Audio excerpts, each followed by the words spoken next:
We haven't heard the response yet from Warner Brothers to what was that revised proposal from Paramount last week, where they tidied up the equity financing, if we could call it that, saying it's an irrevocable guarantee from Larry Ellison for $40.4 billion in equity.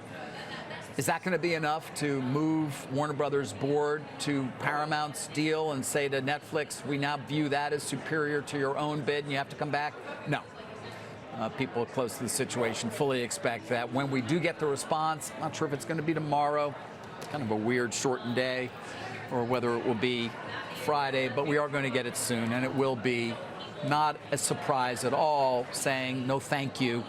What are they going to rely on? I am curious still to see whether they're going to give us more explanation of their view on valuation around the global networks piece of the business that will trade publicly, given the Netflix deal is only for the streaming and studio part of Warner Brothers.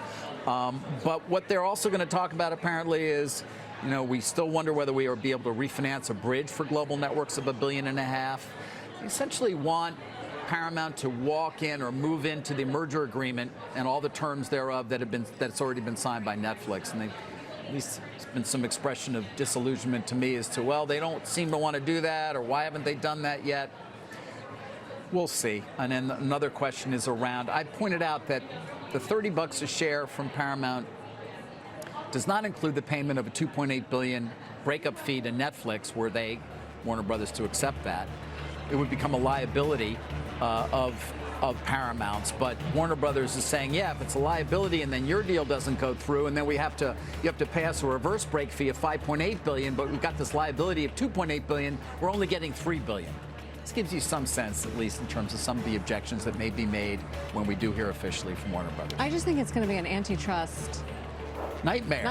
By the way, it could be on both sides. You still have the possibility nobody gets this deal done. Right. Is the highest probability and that this deal never closes? Is that I don't know if it's the highest probability, and certainly Paramount would say we have the easier way to completion, but these are unknowns. And don't forget Europe. It's very important both for Netflix and for Paramount. I mean, I think Netflix was the only thing that didn't have antitrust scrutiny. And now, you know, this introduces a whole new world of regulatory uncertainty. They have put themselves squarely under that scrutiny. All right. Mike, thank you for joining us.